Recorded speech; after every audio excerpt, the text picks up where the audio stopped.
Thank you for tuning into Your Dose podcast.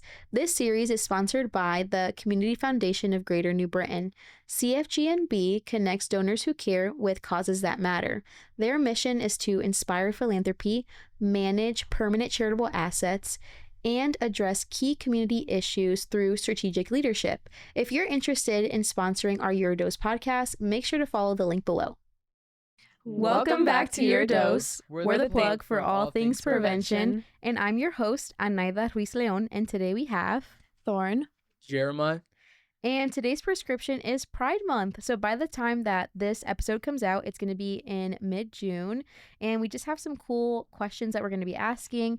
Just as a reminder, because I haven't been on this pod for too long, I am the prevention coordinator for the city of New Britain, and I actually work with these lovely students in the Youth Leadership Council. So I'm filling in as the host for today's episode. We're just going to jump right into the first question. This question is, how has prevention affected the LGBTQ plus community to your knowledge? I think that because we include all things prevention, that I think a big part of that also includes like things like self-harm, because I feel like that's a big part, like especially taking care of your mental health. And as we know, like being part of the LGBT community, like for a lot of people who are in that, they go through lots of things like being hate crimes and stuff like that. So they often go through many forms of discrimination, which is why their mental health is often like bad, which is why being part of youth prevention helps me like connect with them on a deeper level, because they know I'm here to help because of what I do. Yeah, mental health is definitely a big thing in the LGBTQ community. Alongside that, substance abuse is unfortunately a big thing, because a lot of people use that as another unhealthy coping mechanism aside from self-harm. But yeah, prevention is key to helping us be safe. Yeah, I think because I work as a prevention coordinator, some of the things that I look for is like protective factors and risk factors. So immediately I think about how someone who is in the LGBTQ plus community can have protective factors by having more people that they relate with and like they can have that community in. But if they don't have that, that would be considered a risk factor because they don't have other people that they can look towards. And that would make them more likely to maybe engage in risky behavior like substances or other things as well. Almost definitely. And I also think just from my experience, like we're in a new generation with youth that everyone's kind of exploring who they are and what they feel comfortable with. And if they don't feel like they have a space that they can be welcomed or loved in that process of figuring themselves out, that can also cause them to kind of isolate, which can lead to substance use or other behaviors that wouldn't necessarily be the healthiest because they're struggling with their mental health or feeling seen, heard, and loved. So I think like that's the lens that I look at it, where prevention is holistic. So we're looking at the whole person, not just what the issue is itself, but how it connects to their personal life, their relationships, their family life, For sure. and just the other things that are going around in their everyday occurrences. Most definitely. Yeah. Definitely. Yeah.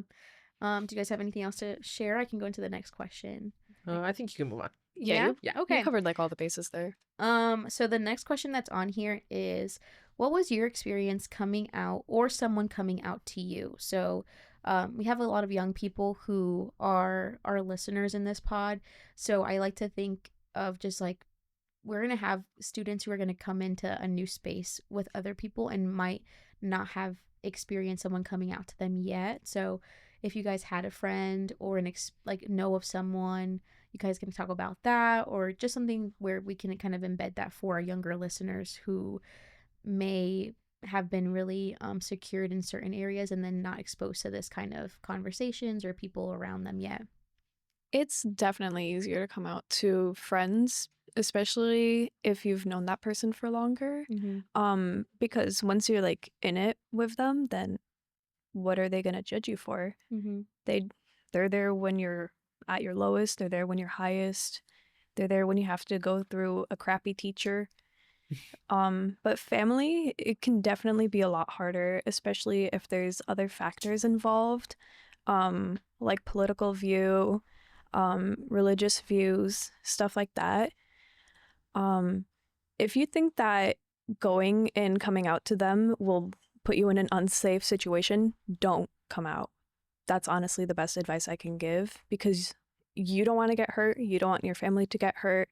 It would not be beneficial for anybody, as sad as it is. Oh, yeah.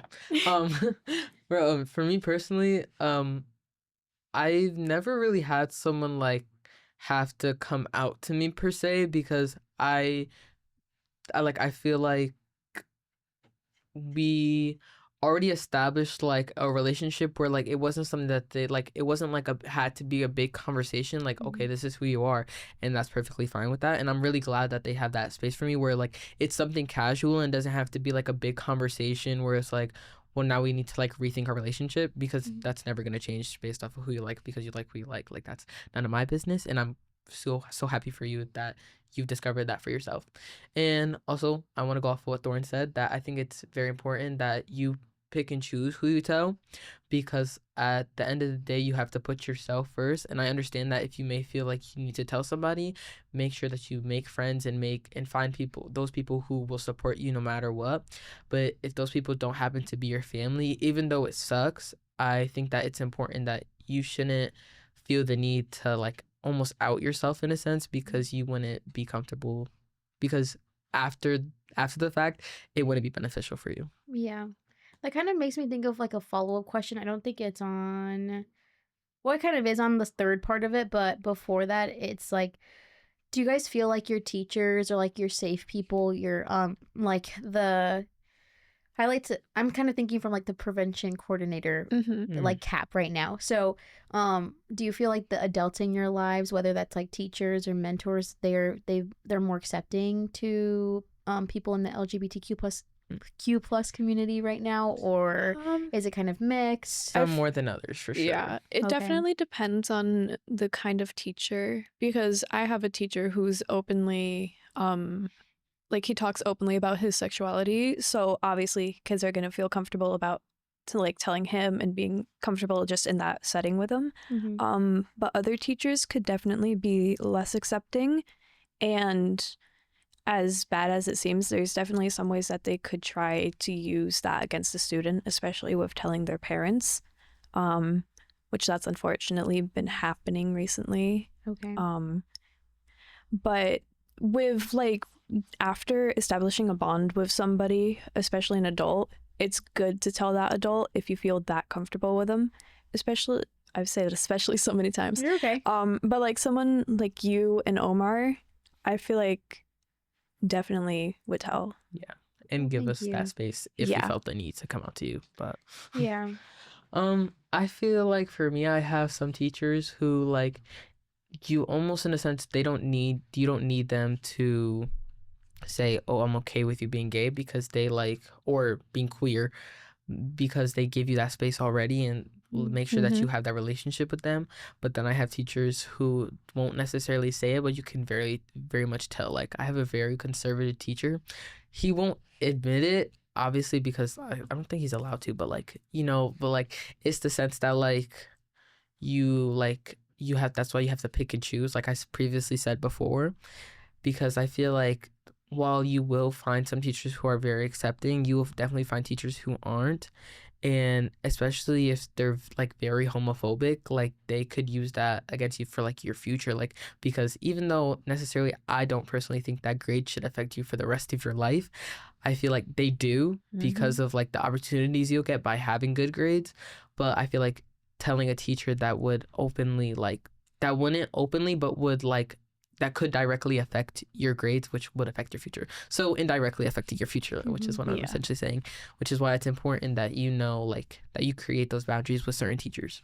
Yeah, it's important to know who your safe people are and who aren't, and how you can protect yourself knowing that. Yeah. I think when I was in high school, there was kind of like a shift that was starting with like sexuality being a little bit more talked about, a little bit more out there. I think since social media, specifically TikTok, had just really skyrocketed in your generation, I guess I see it being a little bit more accepting within the youth, like amongst youth.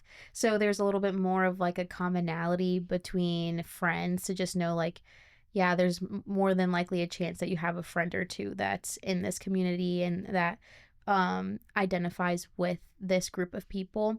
Do you think that there, because of that shift, like, is there less pressure to prove yourself, or would you say that there's still a lot of pressure for somebody who might be in this community to show that they're like really good students or like more than maybe their I sexuality? think, yeah, for sure.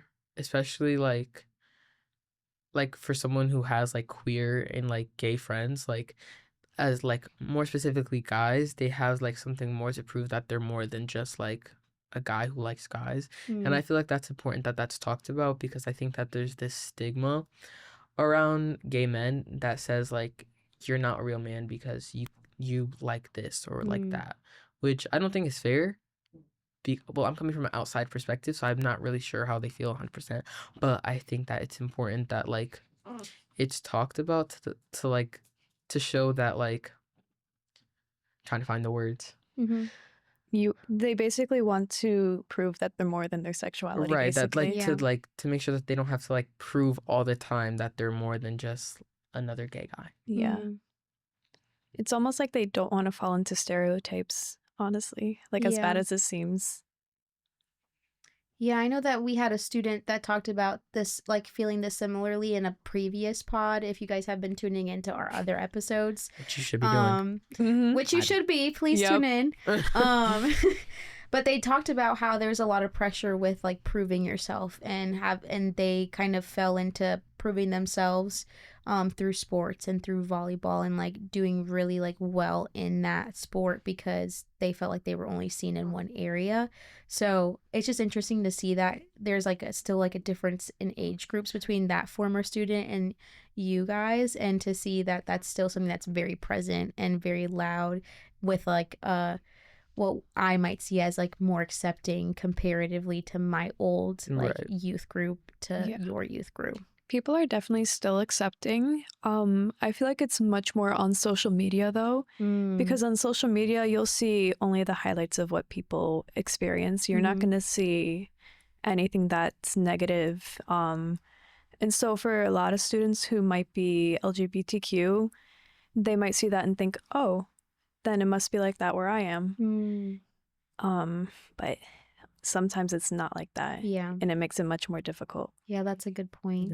I also want to go back to one of your other points was that like that they have to prove that they have to do really good in that one aspect. Mhm. And like as a non-queer guy, you kind of like because I'm like accepting and like I don't really have like anything like I'm kind of seen as woke almost, which I Mhm. don't really agree because you don't necessarily have to be woke to like not care what somebody else likes. I Yeah. feel like it's more important that if that's not something you're comfortable with, I don't understand it, but that's fine. Yeah. But I don't think it's fair that you invalidate like their abilities because that they're gay or queer. Yeah. Yeah. That's a good point too. That actually kind of coincides with like it flows nicely into our third question, which is have you experienced discrimination for being part of the LGBTQ plus community, or have you seen it around you if you personally don't identify with that community and you are an ally?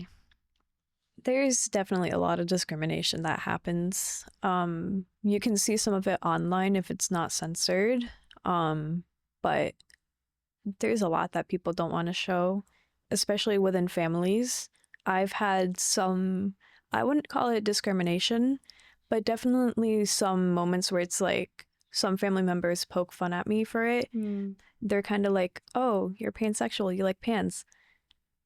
Please don't. Just like, Yeah. please don't, because that's not it. And it's also a lot of stuff like that.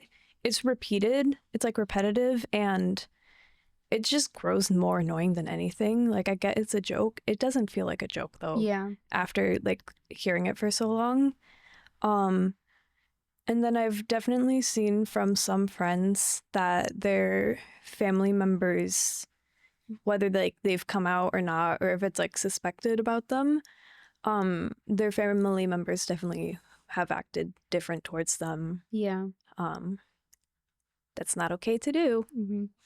Yeah. As an ally, I feel like I definitely see it. Mostly, it's not like it's less accepted now to be outwardly like discriminatory against queer people. Mm-hmm. But I feel like there's always it's like always underlying very often Mm-hmm. like amongst if you're like trans, especially in like that like particular part of the LGBTQ community, Mm-hmm. like you can see like very like lots of jokes made about it, Yeah. but it's like a serious thing. Even if you don't necessarily agree with it because it doesn't agree with your beliefs or your values, Yeah. that's fine. But that's not for you to decide on what they should do with their life. And I Yeah. also feel like it's important that you know like discriminate like making fun of people isn't a joke because you never know when it could be their last straw, which is why I'm so glad I'm part of this program again. Mm-hmm. I know I said this a lot, but I feel like it's important that people know like mental health is like a really important thing because it has to do with your everyday life. Like Yep. no matter what you're doing, even while you're sleeping, you're thinking because you might be dreaming. Yep. You know what I'm saying? Mm-hmm. So like even if like you didn't think it would affect them, you never know how it would affect them. So you should just choose kindness. Like Yeah. I don't understand why it's so hard to be kind and like or even if you don't want to associate with them, that's fine. Don't associate with them. That doesn't mean that you need to go out of your way to purposely make someone's day harder because you Yeah. never know what they're going through. Yeah. I resonate with that a lot because I Yeah. work with a lot of students and youth in this program and outside of this program where I think sometimes what's forgotten about is those kids that kind of live in that middle ground of maybe two worlds that are colliding. Right. That's called intersectionality, where you might intersect between 2 points. So example that I was thinking about was maybe I work with kids that are Christian and then they're also part of the LGBTQ plus community, and then or they might be another religion and then also part of this community, and they struggle with that because they have their core beliefs in whatever religion that they attune to, but then they also have an identity, so they kind of go through like an identity crisis, and some of those questions are brought up about like, what do I do, like how do I manage this, because I've been growing up believing this, but I also am experiencing this as someone who didn't really know what this meant for myself until I got into this age and kind of got to know more about myself. um I think it's important to know that, like what you said, you have to treat everybody with a lot of kindness and grace to be able to have those tough conversations and to be able to listen before you speak, to be able to just be a mentor and Mm. an advocate in that way. And I think that's what's one of the more important things about being an ally, is giving somebody the space to communicate with you and responding with love and grace and care and compassion for them, because they're coming to you with an honesty to them or a burden that might be really hard for them to carry on a daily basis. Yeah. I really agree with that statement. Like to listen before you speak and reply with love and compassion. This is doesn't apply for everyone, obviously, but as a Yeah. Christian, I think it's very important that like you spread love Mm-hmm. because that's what my God is all about. Mm-hmm. And that's like you said, like two worlds colliding because I'm an ally, but I'm also Christian. So, like many Christian people I speak to say, like, you should be telling them to, like, oh, like, not do this, not do that. But Yeah. then again, some of the beliefs that they say, like, oh, it's a sin to do this. I just feel like our understanding, like, this is really a religious point I'm speaking about right now, but I Yeah. just feel like our understanding as time has moved on has changed. And I Mhm. feel like that's why I'm an ally, because I feel like the world has changed so much Mhm. compared to 2,000 years ago. So that's why I am such an ally. And I feel like that's like those two like beliefs colliding for me has also been a struggle, like in church and stuff like that. Yeah, and I think that's it. It's a hot topic too. It's something Right. it's talked about. It is Pride Month, so it is something that kind of becomes the forefront, having those conversations. And I'm also Christian too, so I like to make sure that first and foremost, the way that I treat you guys as my students and anybody else that I work with love and compassion, because sometimes that's the only way that you can represent Jesus, in my belief, to other people, but also just that, again, you don't know what someone else is going through. So it's important to be able to decrease those microaggressions and also to be aware of them. 'Cause Microaggressions, I really like that. yes, you guys were talking about, well, what you guys were talking about, essentially, that's what microaggression is. Yes. And you were saying how they were making jokes about your sexuality. And then you were also mentioning how trans people kind of get the brute force of people's outward responses. But then you have the rest of the group members that identify in this community. And a lot of what they experience is that outward acceptance, but it's just for jumping on that bandwagon to like seem accepting, but then other people can respond in a negative way or say things, and that comes a lot from ignorance. So I think decreasing that discrimination also comes with educating and having those conversations with people around you to teach them like, hey, it's not okay to make a joke like that. That's actually really disrespectful. Or saying comments like this may not be the best thing to say to somebody because they struggle with this already. That's something that as a mentor, we have to learn that as well, like how to have these conversations, how to respond, and how to accept being corrected. That's not always the most comfortable thing, but it happens. Sometimes people tell you things, you're like, oh, okay, I'm sorry, I did not mean it that way, but now I know for next time. Yeah. Even in the LGBTQ community, there's a lot of, I wouldn't necessarily say like discrimination, but there's definitely a lot of like heated moments because a lot of bi people are often told, oh, you can't be bisexual if you're dating the opposite gender. And then a lot of trans people are also, like you said, just like you're not gay because you were once a girl, so now you're dating a girl, so like you're gay. You're not straight. And then on top of that, there's also a lot of... Sorry about that, though. My voice You're okay. crazy. Good. That was insane. But there's also like a lot of, I guess, discourse over what makes a trans person trans. And that can be invalidating to a lot of people. Like if a girl goes from a girl to a guy, if they're not outwardly presenting as what they're supposed to be, or what society wants them to be, like, then they're often just like overlooked. And the same goes from a guy transitioning into a girl. Like if you're not what people stereotype you to be, then a lot of, like, even in the LGBTQ community, they see you as invalid. Right. Yeah, that is very true. So the next question that I have on here, I feel like we've been like answering these as we've been going, which is funny, but just so that we have it out there, it's have you had any misunderstandings about your identity, or have you seen this happening with somebody else in their identity, just in school, maybe in extracurriculars? What are the things that you kind of notice in these situations? Well, I've both seen it and I've had it happen to me, mostly because, well, I've seen it just because I see that there's many misunderstandings on like what a gay person should be, like because a gay man is not feminine presenting, like he's not like, oh, why don't you just say you're straight? You don't look gay. So I think that's also, but like, I have very like, as a guy, I have very like, I guess you could say feminine like mannerisms, but that's just because the way I grew up, like I grew up with a lot of girls in like my home, because like that's just how I grew up, because that was my family. So like that could sometimes be a misunderstanding, oh, are you gay? Which I don't really care, because like it's whatever. But I think that's also like, even as like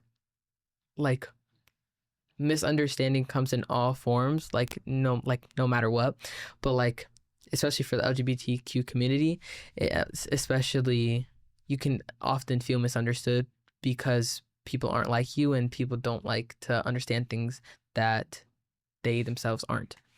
Yeah, people are definitely ignorant when it comes to people who are different in any form of way. And often that's towards people with disabilities or the LGBTQ community. I don't know exactly what my identity is. That doesn't mean it's anyone else's business. And that also doesn't mean it's invalid. Yeah. If I don't want people to know, then I won't tell them. Because if I'm not certain about something, then I feel like... You don't get to make that determination for me. Yeah. Yeah, I totally get that. That makes a lot of sense. Thank you guys for sharing that. Yeah. So moving on, it says, does your identity affect who you're specifically comfortable with? I feel like this one just like make sense for anybody though. Like it doesn't necessarily just mean for the LGBTQ plus community, but because we are kind of talking about it in this lens, do you find that like you gravitate towards certain groups of people as an ally or as someone who has been open about your sexuality, and where do you feel comfortable in that? What are the kind of friends that you look for or mentors? For me, I definitely do gravitate towards more people who I'd say fall onto the LGBTQ spectrum. But just in general, I tend to gravitate towards more feminine or just women in general. That's who I feel most comfortable with. And for other people, they most definitely have preferences when it comes to stuff like this, regardless of sexuality, identity, anything like that. As an ally, I can kind of like switch in between groups because some girls will gravitate towards me because they feel that like I'm a more understanding guy because I'm not like homophobic or like make jokes out of things that aren't jokes. But I think that like I can go with like, I'm just gonna use this in like very like Disney Channel terms. Like I could be with the jocks, I can be with like the nerds or whatever. However you like, I can switch in between groups, which is what I like, because even though as an ally, like to other guys, they may be like, "Oh, why do you support that?" But then again, it doesn't really need to come up in conversation for me because I'm not queer. So like for the guys, they wouldn't ask me about that. However, if I was like on the queer spectrum, it would be a very different conversation for me, which is why I think that's important that we bring up, because I feel like it's much harder for certain groups of people to like swerve in between groups the way I do. And I'm a social person already, but like because of like my values, I get to like have a little bit more leeway with who I'm around. Yeah, that makes sense. There's one more question on here, but I did have one follow up to kind of what we've been talking about. What do you guys think is like a positive or something that's just really stands out about the LGBTQ plus community? And you can have like a list of things, but just like off the top of your head, what are some of the things that just make it such a special group to be a part of, or to experience? Just as like a wide lens view, people are much more accepting than like straight or cis people would be. Yes, there's definitely stuff that falls into the cracks, but you're not going to get openly hated against just because you're gay, you're trans, you're whatever. Whereas like, you know, some people definitely will openly hate, even though it's not their business to. I think one beautiful part about the LGBT community is that it's just like Thorne said, it's very accepting, and like as a straight black guy, it's kind of like you wouldn't get that everywhere else, because like if I were to go with like say the group of like the white guys, because like I kind of am already like separated from them because of my race, which is something that doesn't happen. I mean, it does because of like the differences through the queer community, but like it's much more communitized because lesbian, gay, trans, queer people, trans people, all people come from all races, all ethnicities, all religions, all backgrounds. So I feel like it's already a more like, what's the word that you diverse, like a melting pot, a melting pot, or like what do they call America? A melting pot. A melting pot. Melting pot. Yeah, it's already a melting pot because like people come from everywhere, so it's like much more accepting, and it's like it's definitely much more diverse, and that's probably why it's so accepting, because everybody in some way, shape, or form, whether it's religion, race, sexuality, anything, everyone has experienced some sort of discrimination against them. And so some people use that as a way to feel better and discriminate against others to feel better. But some people use that experience and try to make themselves as welcoming as they can to other people, especially to new people. Makes sense. Thank you guys. Mhm. So we are on our last question. It says, Already? yeah. Um, do you have any worries as someone a part of the LGBTQ plus community that may be someone who isn't in the community? I guess this is like more of a question of like, what are the worries for the people that are a part of this community versus the people who aren't in this community? Living. Sorry. Literally just living though. Mhm. You can already see in multiple countries, just all around the world, the hate crimes go to a more extreme level Yeah. than they ever should. And I feel like straight people or cis people won't ever experience that kind of hate unless they're already a part of some other minority group. Mhm. And especially under certain governments, that can get worse than it already is. Yeah. Yeah. I would just say I agree with Thorn because I feel that like some of the opportunities that straight people have are already some of like the ideas that people have about straight people just because of the way our society was built and how being straight is the norm. Mhm. So like not being in the norm already like separates you from like becoming part of like another community per se, like because like I said, I'm able to like go in between different like people and like Yeah. I'm a social person, but like because being an ally has helped me with that. But being straight, like straight presenting has also like helped with that because like most straight guys don't associate with like the gay guys at our school. Mhm. But there are gay guys who are like less feminine presenting and more mass presenting, so they more gravitate toward those people and Got never it. know. Like, and also, sorry, and this is like a little bit off topic, You're okay. but I feel like some people don't realize that they'll see trans people and never know that they were trans. Mm-hmm. And it's That's so because, true. and I feel like it's the internalized homophobia and overall, I don't know, this isn't a word, but like queer phobia, Mhm. like overall queer phobia that's just like because like you don't care until you know. Yeah. And it's like you could go your whole life never think you see a trans person and walk by them on the street Yeah.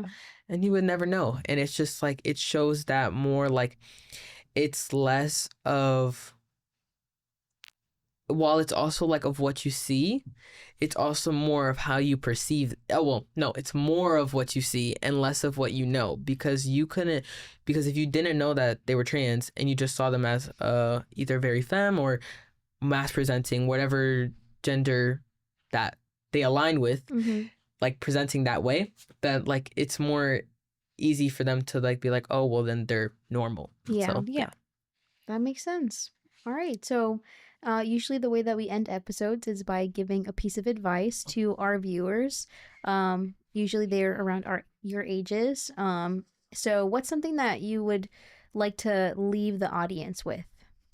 I think be who you are. I like do not change who you are for the comfort of other people because being your unauthentic un fully Authentic. Yep. authentic self will only help you. And if that hurts somebody, that's not really your problem. If they choose that that's not for them, then they choose that's not for them. That's not necessarily that can't be for you. So like live your life, be who you want to be, and don't let other people bring you down because if they get joy out of doing that, just know that they already are not in a good place. So just like let them be and live your life. Yeah. I would probably have to say make sure whatever you do is to keep yourself at your number one priority. Whether you're open about your sexuality, your identity, or if you're not, make sure you just stay safe while doing it because you can never know. That's not supposed to sound like an inherently negative way or anything. It's just you really can never know about people, unfortunately. Mhm. And you have to make sure you stay safe while you're being who you want to be. Makes sense. And for me, mine would be towards like the mentors and the adults that get to work with these wonderful students. Um, My best piece of advice would just be to give them the space to speak to you and to listen, like we were saying earlier. I've been blessed to listen and to hear so much about my students because they have communicated with me that I'm able to just give them the space to talk or engage with their interest. And I think the more that I challenge myself to talk to them more about what they're interested in, the more that I've been enlightened about the things that you guys like the most. And that's really helped me connect with all of you, and just see you for your individuality. So yeah, that would be it. Thank you Oh, guys. yeah. And Anaya that just was talking about how, like, like she's very glad that she's had the opportunity to have, like, her students and people that she's worked with talk to her. And I just want to feel like, give your people that same space because, like, be like Anaya. Anaya is so kind and just so kind to everyone. Stop. Like, she's just She so is, nice. though. And, She like, really even is. when I was, like, I'm an 8th grader, so when I first came in, I was meeting all these new people, and I just immediately felt connected to Nida because she's just like that person that will give you that space to like be who you are for your pride. Thank you. That was so sweet. Okay, well, thank you guys for tuning in. We will see you at the next episode, and happy Pride. Yay.